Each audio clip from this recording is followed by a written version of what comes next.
देखिए, असम की जनता ने शुरू से ही ये मन बना लिया है कि भारतीय जनता पार्टी एनडीए को समर्थन देना है और सर्बानंद सोनोवाल जी और हेमंत बिस्वा शर्मा जी के साथ जिस तरीके से 5 साल में सरकार ने काम किया है उसको आशीर्वाद देने का मन असम की जनता ने बना लिया है।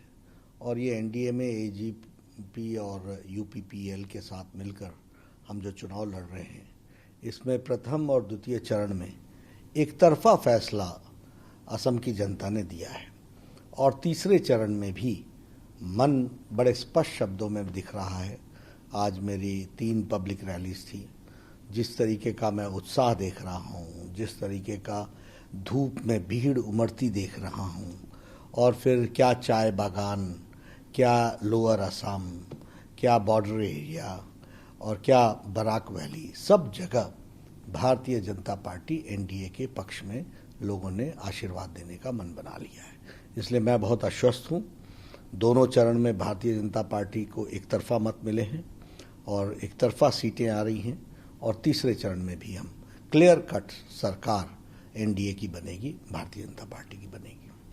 Sir, Congress party 5 guarantee garden के वर्कर्स को जो पर डे पैसे देने की बात है, वो एक बड़ा मुद्दा वो उठा रहे हैं। आपके लिए क्या ये 5 गारंटी कहीं से भी चुनौतीपूर्ण है? क्या लगता है इसे चुनौती है आपको? देखिए, क्या होता है कि ये पब्लिक है, ये सब जानती है।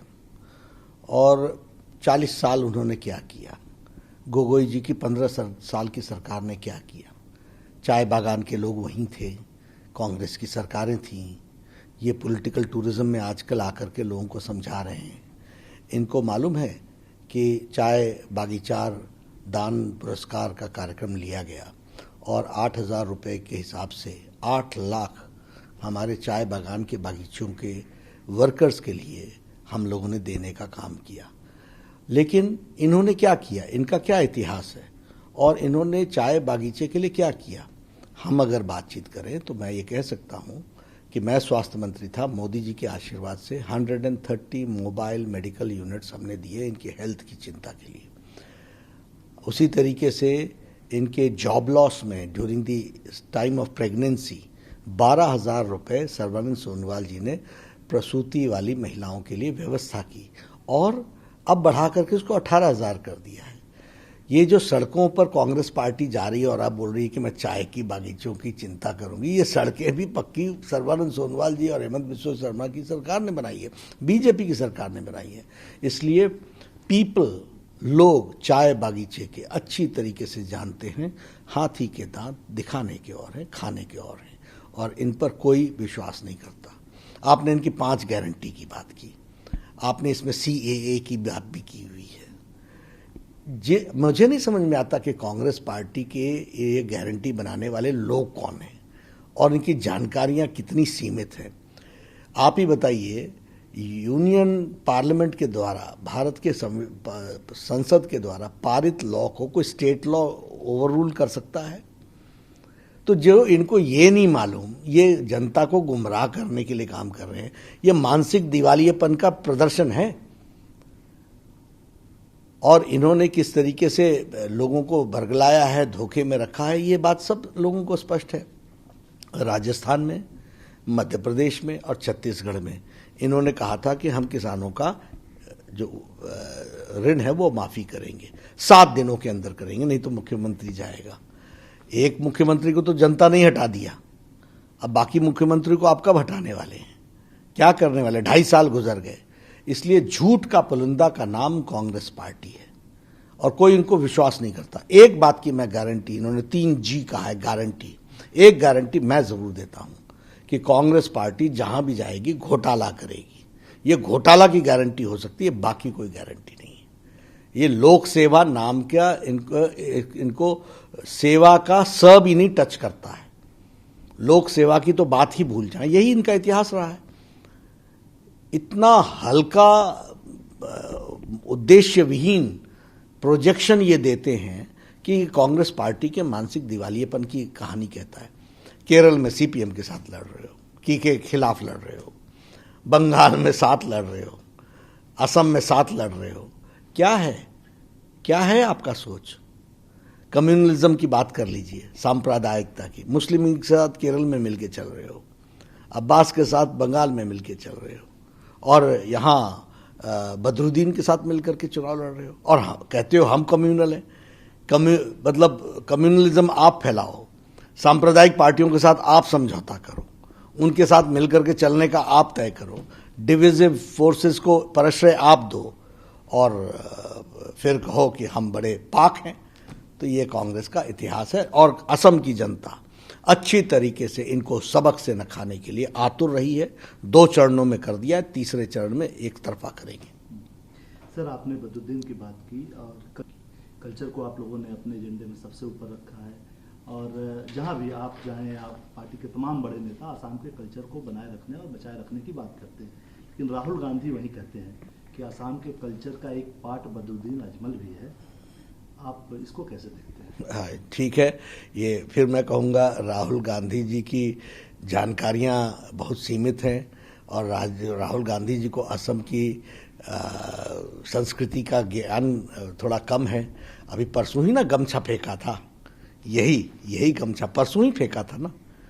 तो वो पहचान है असम की, या असम की पहचान हमारे महापुरुष श्रीमंत शंकर देव हैं, हमारे गोपीनाथ बरदोलोई हैं, हमारे भूपेन हजारिका हैं। ये असम की पहचान है, असम की संस्कृति की पहचान है, असम की भाषा की पहचान है, असम के लोगों का पहचान ये लोग हैं। लेकिन हाँ, अवसरवादी राजनीति करने वाले लोग, और डूबते को तिनका का ही सहारा काफी होता है, तो ऐसे लोग अब बदरुद्दीन को ही पकड़ करके चलेंगे।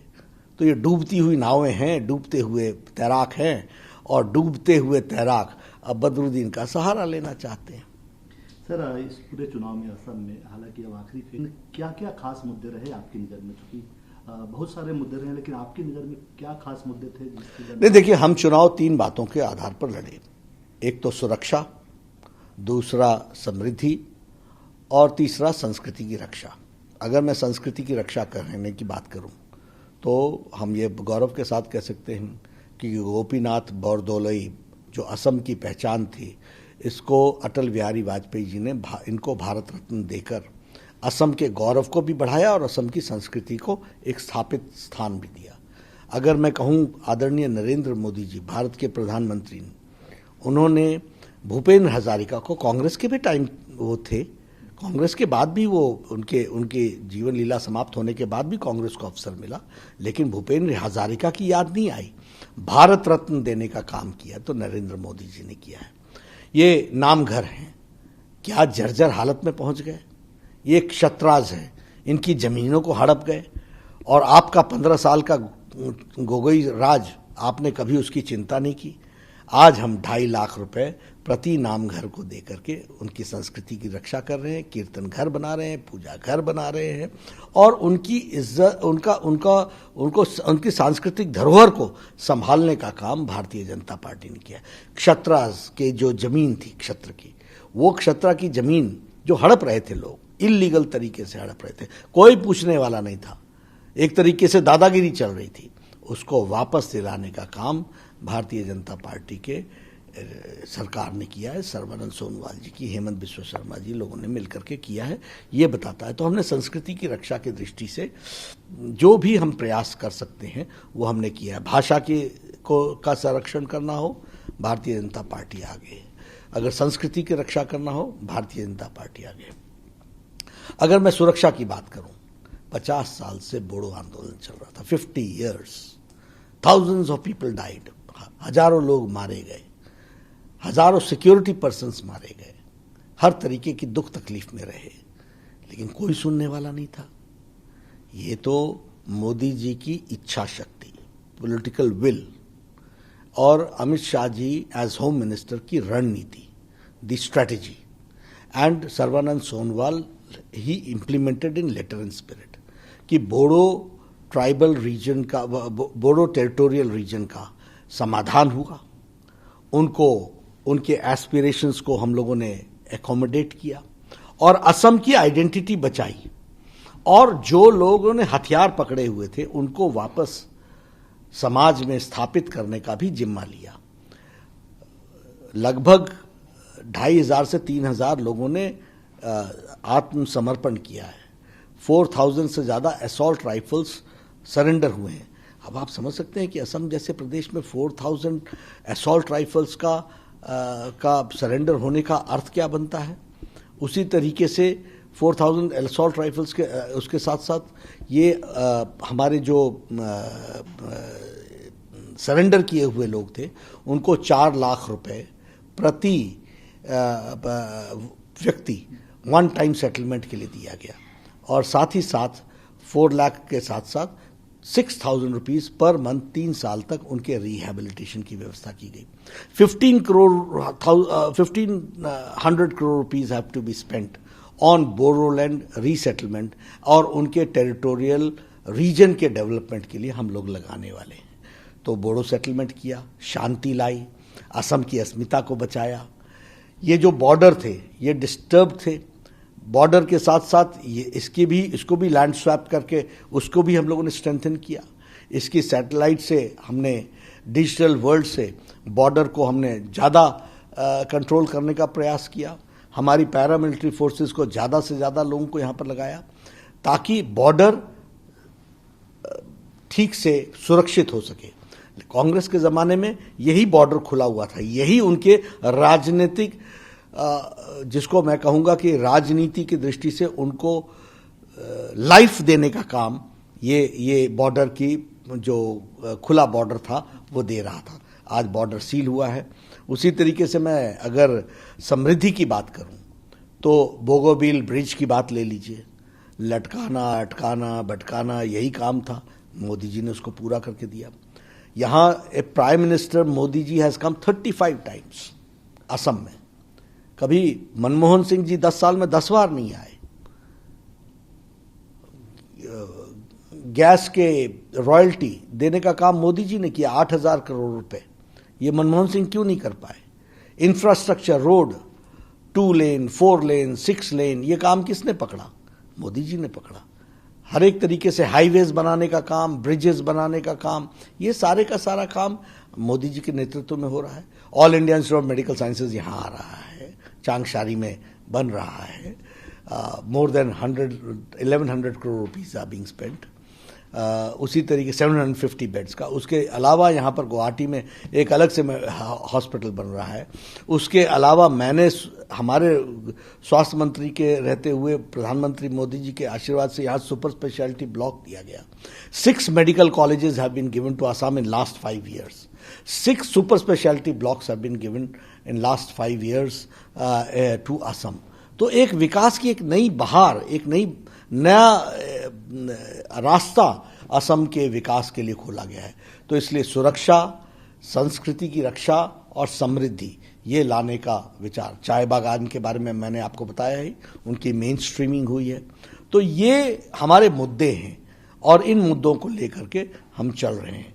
और साथ ही साथ हम कहेंगे, मैं बहुत स्पष्ट शब्दों में कहना चाहता हूँ, मुझे अभी पूरे आंकड़े ठीक से याद नहीं हैं, लेकिन अप्रॉक्सीमेटली 59 लाख टॉयलेट्स बने हैं स्वच्छ भारत अभियान के तहत। तो हमने तो किसी का धर्म नहीं पूछा, मोदी जी ने तो किसी का धर्म नहीं पूछा। सबका साथ, सबका विकास, सबका विश्वास। 36 लाख के आसपास गैस सिलेंडर के कनेक्शंस दिए हैं। हमने तो किसी से धर्म नहीं पूछा। सबको साथ, सबका विकास, सबका विश्वास। इसलिए समाज के सभी वर्गों का, जो गरीब है बेचारा, ये आयुष्मान भारत कौन लोग आते हैं, रेडी वाला, फेड़ी वाला, रिक्शा वाला, ऑटो रिक्शा वाला, मेड सर्वेंट, रैग पिकर्स, ये गरीब लोग हैं। ये किसी भी धर्म के हों। 50 करोड़ लोगों को 5 लाख रुपए का हेल्थ कवरेज देने की बातचीत की है। यहाँ लगभग 1,48,00,000 लोगों ने इसका लाभ उठा लिया है, और लगभग मेरे ख्याल से 3 करोड़ लोग हैं जो असम के इसमें पात्र हैं। 3+ करोड़ लोग आयुष्मान भारत के। और सर्बानंद सोनोवाल जी ने अटल अमृत योजना के तहत उनको 2 लाख रुपए का और पैकेज दिया है। तो स्वास्थ्य के दृष्टि से ये चिंताएं हुई हैं, और विकास हमारा बहुत बड़ा मुद्दा रहा है। गरीबों की चिंता करना हमारा मुद्दा रहा है, उसमें हम आगे बढ़े। सुरक्षा, समृद्धि और संस्कृति, इस नारे के साथ क्या लगता है चुनाव में बीजेपी प्लस 100+ का जो नारा है उसको अचीव कर? बिल्कुल करेंगे। और ये जो सुरक्षा, समृद्धि और संस्कृति की बात हमने कही है, ये यही लोगों के खतरे में थी। मैंने कहा आपको कि बोडो समझौते के बाद शांति प्रिय आसाम हो गया। उसी तरीके से बॉर्डर्स के जो झगड़े थे और बॉर्डर्स के में जो खुले रास्ते थे उनको सील करने के कारण असम मजबूत हो गया है और एक सुदृढ़ीकरण आया है और सिक्योरिटी मिली है लोगों को। अगर मैं समृद्धि की बात करूं तो मैंने आपको पहले कहा कि एक विकास की एक नई कहानी लिखी जा रही है। और अगर मैं संस्कृति की रक्षा की बात करूं, किसी ने नाम घर की क्षत्र की चिंता नहीं की थी, किसी ने असम के भाषा की चिंता नहीं की थी। और यहाँ पर जो लोग असम की अस्मिता और असम की पहचान को के से गौरवान्वित महसूस करते थे, उसके साथ उसको बेइज्जती करने वालों को सर पर चढ़ाने का काम कांग्रेस पार्टी ने किया है और उनको असम की जनता सबक सिखा रही है। सर, अब पश्चिम बंगाल चलते हैं, वहाँ आप सभाएं की हैं, जीत के प्रति कितनी उम्मीद आपको दिखती है पश्चिम बंगाल में? देखिए, पश्चिम बंगाल के नतीजे इस बार, सरकार तो बनी रही है लेकिन नतीजे चौंकाने वाले आएंगे। और मैं आपको बता दूं कि जनता पार्टी से आगे निकल गई है। ममता जी के राज को लॉक, स्टॉक एंड बैरल छुट्टी करने के लिए बंगाल की जनता आतुर बैठी है। और पहले 2 चरण में एक तरफा टीएमसी साफ और बीजेपी आ रही है, ये साफ हो गया है। नंदीग्राम में भी स्पष्ट रूप में भारतीय जनता पार्टी की जीत निश्चित है। ऐसी भी खबर है कि वो शायद दूसरा सीट भी तलाश रही है, उस पर कुछ? ये उनकी रणनीति है, वो जाने, लेकिन हमारे पास तो सूचनाएं हैं कि वो तलाश कर रही हैं। ये उनके ही लोगों ने मुझे सूचित किया है, ये उन्हीं के लोग बता रहे हैं, उनके घर के लोग बता रहे हैं। तो ये वो जाने, मैं उसकी कोई गारंटी नहीं लेता हूं, लेकिन हाँ, नंदीग्राम वो हार रही हैं, ये तय है। सर, साउथ इंडिया की बात करें, वहां चूंकि पार्ट नहीं करते थे, लेकिन इस बार आप हो या तमाम बड़े नेता लगातार साउथ इंडिया में मेहनत कर रहे हैं। क्या कुछ जमीन पिछले 5 सालों में वहां तैयार हुई है जिस पर भाजपा की फसल उग सकती है? देखिए, भारतीय जनता पार्टी ने मोदी जी के नेतृत्व में और उसके बाद अमित शाह जी ने उसकी योजना बनाई, जिसको हम सब लोग मिलकर के आगे बढ़ा रहे हैं। वो सारे भारत में भारतीय जनता पार्टी का कमल खिलना चाहिए। इसलिए साउथ हम छोड़ दें, संभव नहीं है। इसलिए साउथ में भी हम लोगों ने जोर लगाया है और हमको तमिलनाडु में एआईडीएमके के साथ हम सरकार बनाएंगे।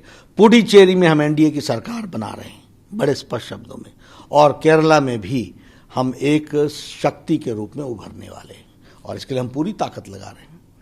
और मोदी जी के प्रति लोगों की बहुत बड़ी आस्था है। तमिलनाडु में the most popular leader accepted is Narendra Modi ji. Puducherry में it is Modi ji. The popularity of Modi ji in Kerala is maximum, nobody stands. तो हम इसका सदुपयोग भी करेंगे और निश्चित रूप से इसका मतलब कि मोदी जी की पॉपुलैरिटी से हमको ये समझ में आता है कि उनके नीतियों के प्रति उन्होंने हामी भरी है। सर, लगातार सुनते हैं जब भी चुनावी रैली होती है, आप एक चीज लगातार कहते हैं, कहीं राज्य में भी चुनाव हो तो सबसे ज्यादा चर्चा आप करते हैं कि प्रधानमंत्री मोदी जी के चेहरे पे हम चुनाव लड़ रहे हैं। इसके पीछे की कोई वजह है कि लगातार प्रधानमंत्री मोदी जी के नाम का इस्तेमाल ही राज्यों के चुनाव में भी होता है? नहीं, देखिए, मैं आपको बताऊं कि हमारे यहाँ मोदी जी ने राजनीति में राजनीति की परिभाषा बदल दी। He has change the definition of politics और राजनीति की संस्कृति बदल दी। और हमारी नहीं, सभी अन्य पार्टियों की। जो लोग जात की बात करते थे आज विकास की बात कर रहे हैं। जो लोग भाई भतीजावाद की बात करते थे वो अभी विकास का मुखौटा लेकर के चल रहे हैं। जो लोग मेवा खाते थे और खाने के लिए आतुर रहते हैं, अभी भी मौका मिलेगा तो खाएंगे, वो सेवा की बात करने लगे हैं। This is all because Modi ji has change the definition of politics. He has change, उन्होंने भारत की राजनीति की परिभाषा बदल दी। ये छोटी घटना नहीं है। प्रधानमंत्री का ये कहना कि मैं प्रधान सेवक हूं, और कहना ही नहीं, करके दिखाना। 6 years एक छुट्टी नहीं लेना, दिन रात काम करना, और इसमें कोई दो राय नहीं है। आज हमें बड़ा गौरवान्वित महसूस होता है। एक 2014 के पहले पिछलग्गू भारत, भ्रष्टाचारी भारत है, पॉलिसी पैरालिसिस भारत। आज भारत दुनिया में अपनी अपनी अपनी आन बान और शान के साथ चमक रहा है। दुनिया में हर भारतीय, कोई भी किसी देश के दुनिया के किसी कोने में हो, गर्व से के साथ कह रहा है I am Indian and I love prime minister Modi. आप ये कोरोना की संक्रमण हुआ, आप बताइए, अमेरिका के चुनाव का मुद्दा कोरोना का मैनेजमेंट था कि नहीं था?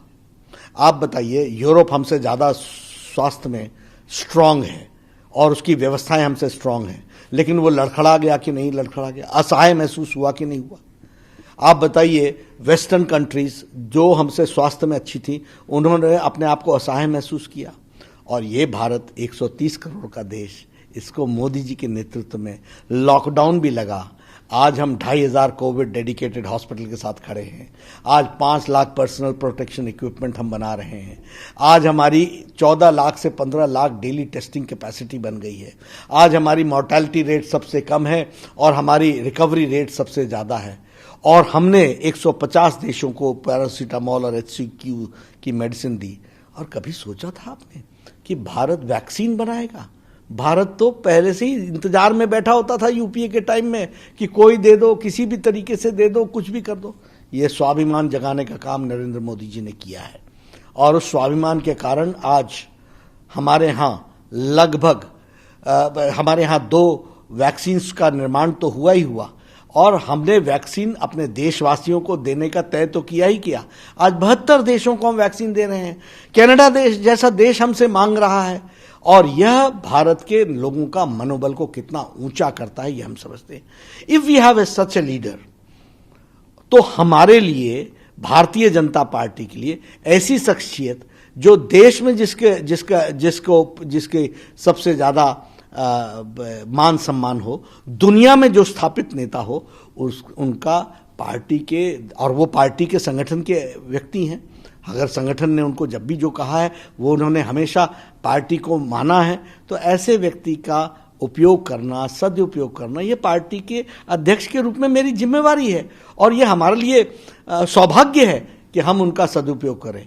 और कोई भी चुनाव हो, आफ्टर ऑल यहाँ पर अगर आयुष्मान भारत इंप्लीमेंट हुआ जिससे असम के लोगों की हेल्थ कंडीशन में परिवर्तन आया, स्वच्छ भारत इंप्लीमेंट हुआ जिसके कारण हमारी हाइजीन में फर्क पड़ा, अगर महिलाओं का सशक्तिकरण हुआ उज्ज्वला में, सौभाग्य में, उजाला में, अगर जनधन योजना में, तो ऐसे नेताओं का स्टेट की पॉलिटिक्स पर इंपैक्ट पड़ता है कि नहीं पड़ता है? और अगर पड़ता है तो उसका सदुपयोग हमको करना है कि नहीं करना है? तो इसलिए हम कहते हैं डबल इंजन की सरकार बनाओ। मोदी जी का आशीर्वाद रहेगा, नीचे इंप्लीमेंट करने वाला व्यक्ति हमारा चाहिए। सर, एक आखिरी सवाल, बिहार का सबसे क्रूशियल चुनाव था, आप लोगों ने वहां जीत दर्ज की। अब ये 5 राज्य एक साथ हैं, लगातार आप लोग दिन रात कोशिश कर रहे हैं, ये कितना चुनौतीपूर्ण है और इसको आप कैसे देखते हैं? देखिए, बिहार का चुनाव भी मोदी जी के नेतृत्व में लड़ा गया था। उस समय भी आप लोगों ने प्रश्न खड़ा किया था और आपने कहा था कि इनको आप क्यों चुनाव के प्रचार में ला रहे हो। और हमने कहा था कि मोदी जी एक संगठन के सिपाही हैं, उनको जब हम जहां कहते हैं वो लगते हैं, पूरी ताकत के साथ लगते हैं, पूरी शिद्दत के साथ लगते हैं। मैंने इंटरव्यू में ये कहा था। और अभी भी ये जो हम 5 राज्यों के चुनाव हैं, इसमें हम सरकारें बना रहे हैं। बंगाल और असम में और पुडुचेरी में हमारी सरकार बन रही है। तेलंगाना में, तमिलनाडु में हमारी AIDMK के साथ सरकार बन रही है और केरल में हम बहुत अच्छा करने वाले हैं।